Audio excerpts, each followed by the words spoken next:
চাকরি বহালদের তরফে সুপ্রিম কোর্টে এবার ক্যাভিয়েট। চাকরি বহালদের তরফে সুপ্রিম কোর্টে ক্যাভিয়েট। সুপ্রিম কোর্টে ক্যাভিয়েট করছে চাকরি বহালরা। সুপ্রিম কোর্টে ক্যাভিয়েট করছে চাকরি বহালরা। প্রাথমিকে ৩২,০০০ চাকরি বাতিল নয়, বহাল থাকছে। আজকে কিন্তু ডিভিশন বেঞ্চের এই রায় এবং তারপরই চাকরি বহালদের তরফে সুপ্রিম কোর্টে ক্যাভিয়েট।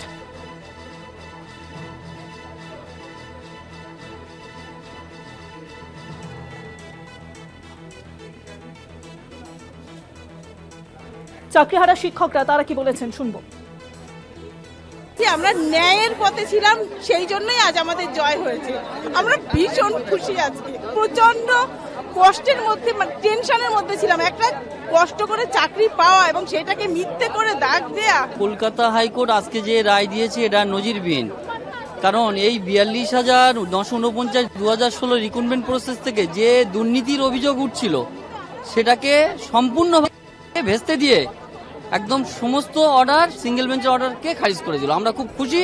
আমরা এতদিন দুর্নীতিগ্রস্ত কলঙ্ক নিয়ে বেড়াতাম, আজকে আমরা সেই জায়গা থেকে মুক্ত হলাম।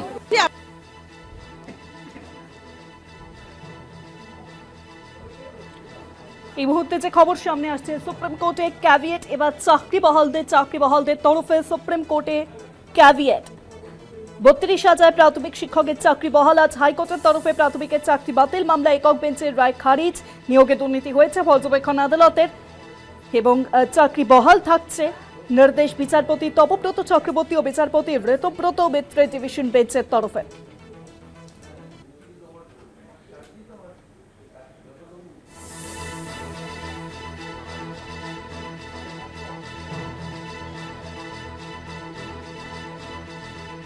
আর এই মুহূর্তে চাকরি বহালদের তরফে সুপ্রিম কোর্টে ক্যাভিয়েট করা হচ্ছে।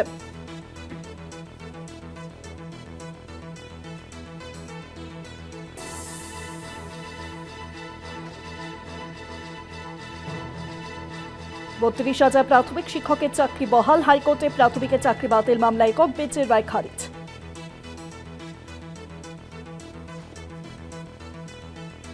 অনলাইনের সঙ্গে রয়েছেন এখন চাকরিহারা শিক্ষক সুমন বিশ্বাস।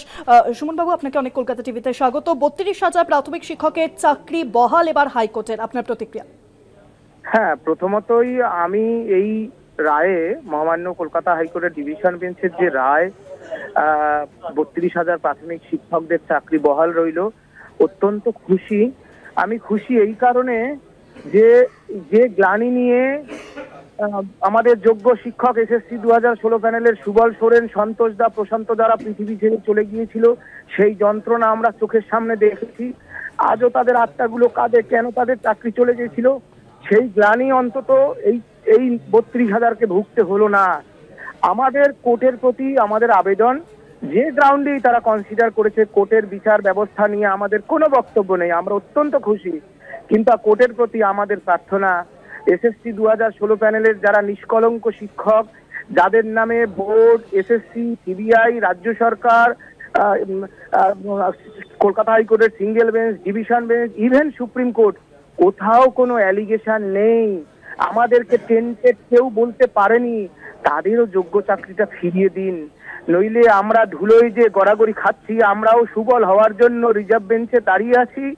আর এই দুর্নীতির যে ভয়াবহ ছোবল, এর ফলে যে আমাদের জীবন জলাঞ্জলি হচ্ছে, এই এক কলঙ্কের ইতিহাস রচিত হচ্ছে। পশ্চিম বাংলার গ্রামীণ শিক্ষা ব্যবস্থার স্বার্থে আমাদের যোগ্য চাকরি ফেরানোর ব্যবস্থা করুক মহামান্য কোর্ট, এবং আমাদের সর্বোপরি রাজ্য সরকার, রাজ্যের মাননীয় মুখ্যমন্ত্রী সদিচ্ছা থাকলেই আমরা আজও বিশ্বাস করি যোগ্য তালিকা দিলে, প্রকৃত যোগ্য তালিকা প্রকাশ করলে আমাদের চাকরি ফিরবে। সুমনবাবু, আরেকটি প্রশ্ন। আজকে আমরা দেখলাম যে ডিভিশন বেঞ্চে যখন এই রায়দান চলছে তখন কিন্তু স্পষ্ট তো বলা হয়েছে যে কয়েকজনের ক্ষেত্রে অতিরিক্ত নম্বর দেওয়া হয়েছে এবং এই ঘটনায় বড় মাপের দুর্নীতি হয়নি। প্রাথমিক মামলা এমনটি পর্যবেক্ষণ হাইকোর্টের, এবং তরুণজ্যোতি তিওয়ারি তিনি কিন্তু বলেছেন যে এই রায়ের বিরুদ্ধে সুপ্রিম কোর্টে তারা আবেদন করবেন। আপনার প্রতিক্রিয়া? দেখুন, আমার কথা হচ্ছে, যদি কোনো আইনজীবী তার বক্তব্য ব্যক্তিগত, আমি প্রথমতই বলবো মহামান্য কোর্ট যখন একটা অর্ডার দেয়, আমার চাকরি চলে গেছে, আমার মনে অত্যন্ত ক্ষোভ আছে। সুপ্রিম কোর্ট, কারণ বাবা সাহেব আম্বেদকর যে আইন রচনা করে গিয়েছিল যে রাষ্ট্র শোষণকারীরা যখন শ্রমিক, কৃষক, আদিবাসী, তপশিলি, নমশূদ্র, রাজবংশী, মুসলমান, পিছিয়ে পড়া সম্প্রদায় মানুষকে শোষণ করবে, সেই শোষিত মানুষের স্বার্থ রক্ষা করবে কোর্ট। যখন মহামান্য সুপ্রিম কোর্টেও আমাদের যখন চাকরি বাঁচলো না, আমাদের মনে অনেক দুঃখ হয়েছে, কিন্তু আমরা বিচারপতির দেওয়া যে রায়, সেই রায়ের বিরুদ্ধে আমরা কখনোই কোনো অন্তত মন্তব্য সুমন বিশ্বাসরা কোনোদিন করেনি, আজকের ক্ষেত্রেও করব না। কোর্টে যাবার অধিকার সকলের আছে, হ্যাঁ, এইটুকুই আমি বলবো।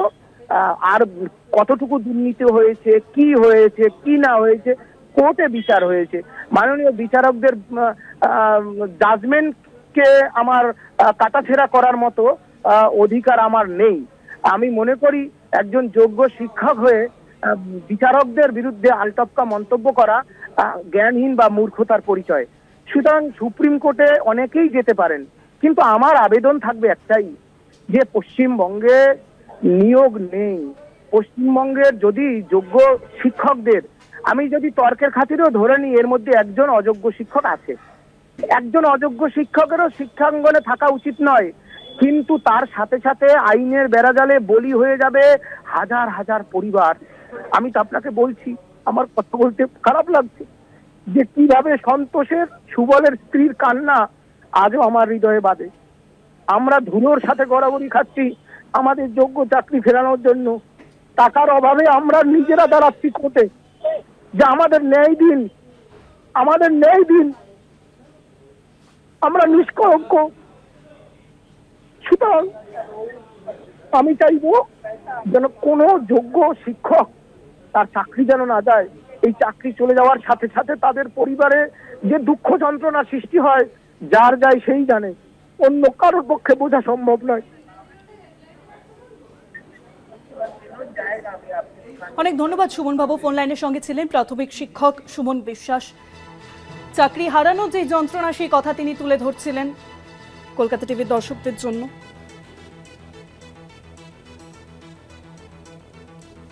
32,000 প্রাথমিক শিক্ষকের চাকরি বহাল। হাইকোর্টের তরফে প্রাথমিকের চাকরি বাতিল মামলা একক বেঞ্চের রায় খারিজ। নিয়োগে দুর্নীতি হয়েছে পর্যবেক্ষণ আদালতের, তবে চাকরি বহাল থাকছে এমনটাই নির্দেশ বিচারপতি তপব্রত চক্রবর্তী এবং বিচারপতি ঋতব্রত মিত্রের ডিভিশন বেঞ্চের তরফে। চাকরি বহালরা সুপ্রিম কোর্টে ক্যাভিয়েট দাখিল করছে। 32,000 চাকরি প্রার্থী, এমনটাই কিন্তু এই মুহূর্তে জানা যাচ্ছে। লাইনের সঙ্গে রয়েছেন সিপিএম নেতা তথা আইনজীবী শায়ন বন্দ্যোপাধ্যায়। শায়নবাবু, কলকাতা টিভিতে আপনাকে অনেক স্বাগত। 32,000 প্রাথমিক শিক্ষকের চাকরি বাতিল নয়, বহাল থাকলো, আজ ডিভিশন বেঞ্চ এই রায় দিল। পুরো বিষয়টি আপনি কিভাবে দেখছেন? যেখান থেকে শুরু হলো সেখানে গিয়েই তো আজকে আমরা দেখছি যে সেই রায়।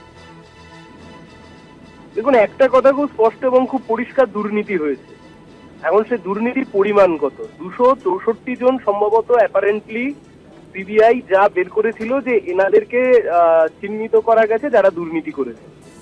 এখন বিষয় হচ্ছে একটাই, যেটা আমরা বারবার বলতে চাইছি, দুর্নীতি যারা করেছিল, নেতা, মন্ত্রী, আমলা, শাসক দলের নেতারা, সেই থেকে নজর ঘুরিয়ে দিয়ে এই যোগ্য অযোগ্য শিক্ষক, চাকরি বাতিল ইত্যাদি নিয়ে প্রচুর আলোচনা হয়েছে, বিস্তর আলোচনা হয়েছে।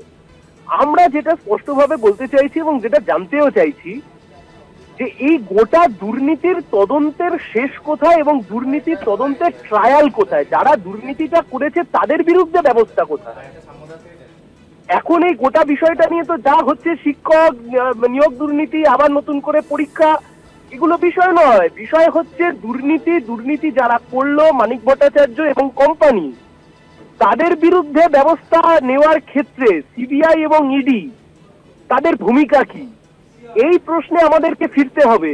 আমাদেরকে সবাই মিলে এই প্রশ্ন থেকে ডাইলিউট করে দিয়ে যোগ্য অযোগ্য শিক্ষক ইত্যাদি ইত্যাদি ইত্যাদি নিয়ে কাটাছেড়া চলছে। আইন আইনের মতে চলবে, আইনের কাটাছেড়া থাকবে, আইনের টেকনিক্যাল জায়গা থাকবে, কিন্তু ইডি বা সিবিআই কাউকে তো এই প্রশ্নের উত্তর দিতে হবে যে শেষ কোথায়। একটা মামলার যখন শুরু হয়েছে, একটা তদন্ত যখন শুরু হয়েছে, এই তদন্তের তো একটা শেষ আছে। তো আদি অনন্তকাল ধরে একটা তদন্ত চলতে পারে না। আর এই তদন্ত কিভাবে হচ্ছে? আজ অব্দি কোনোদিন সিবিআই প্রাথমিকের কোনো ওএমআর সংক্রান্ত কোনো জায়গায় ওএমআর ইত্যাদি কোনো কিছুকে উদ্ধার করতে পারলো না। ফলে স্বাভাবিকভাবে প্রশ্নচিহ্ন রয়ে যায় তদন্তকারী সংস্থার বিরুদ্ধে, এবং প্রশ্নচিহ্ন আরো রয়ে যায় যে মন্ত্রী, নেতা, সাংসদ যারা এই দুর্নীতিতে যুক্ত তাদের বিরুদ্ধে ব্যবস্থা নিতে হবে। তা না করে যোগ্য অযোগ্য শিক্ষক ইত্যাদি করে যা চলছিল তা আপাতত কিছুটা বন্ধ হবে বলে মনে হয়। শানবাবু, আরেকটি প্রশ্ন, ডিভিশন বেঞ্চের রায়কে চ্যালেঞ্জ জানানো যেতে পারে সুপ্রিম কোর্টে, কিন্তু তার আগে আমরা দেখলাম যে সুপ্রিম কোর্টে ক্যাভিয়েট দাখিল করছে 32,000 চাকরি বহালরা। এখন সুপ্রিম কোর্টে যে কেউ যেতে পারে। আজকে যদি এই মামলার রায় উল্টো হতো তাহলে নিশ্চয়ই উল্টো পক্ষ সুপ্রিম কোর্টে যেতে। এটা একটা আদালতের ন্যাচারাল প্র্যাকটিস। ক্যাভিয়েট ফাইল করা একটা উচ্চ ন্যায়ালয়ে যে একটা অর্ডারের এগেনস্টে, সেটা একটা ন্যাচারাল প্র্যাকটিস, এতে কোনো বিষয় না। কিন্তু বিষয় আমি আপনাকে আবার বললাম যে তদন্ত তো মানে আদালত তো চলবে তদন্তের উপরে, আদালত চলবে এভিডেন্সের উপরে। আদালত তো কথার জাগলারিতে চলবে না, আদালত তো কথার গল্পে চলবে না, আদালত তো চলবে কাগজের উপর নির্ভর করে। ফলে সেই কাগজ তদন্তকারী সংস্থা তারা কতটা কি জোগাড় করতে পারলেন, সেই তদন্তকারী সংস্থার অ্যাবসলিউট ব্যর্থতা। এবং এই কথা তো আমরা প্রথম থেকে বলে এসেছি যে সবাই দাগী, এ তো কখনো আমরা বলিনি। আমাদের কথা খুব স্পষ্ট, বা ডেট হোক, রাজ্যের সরকারকে ব্যবস্থা নিতে হবে এই দাগী এবং যারা দাগী নয় এদেরকে তুমি সেগ্রিগেট করো। তবে এই মামলার কিছু লিগ্যাল পয়েন্ট আরো রয়ে গেল। আমার ধারণা যে কেউ সুপ্রিম কোর্টে গেলে সেই লিগ্যাল পয়েন্ট নিয়ে ভবিষ্যতে আরো আলোচনা হবে। অনেক ধন্যবাদ শায়নবাবু। ফোন লাইনের সঙ্গে ছিলেন আইনজীবী তথা সিপিএম নেতা শায়ন বন্দ্যোপাধ্যায়।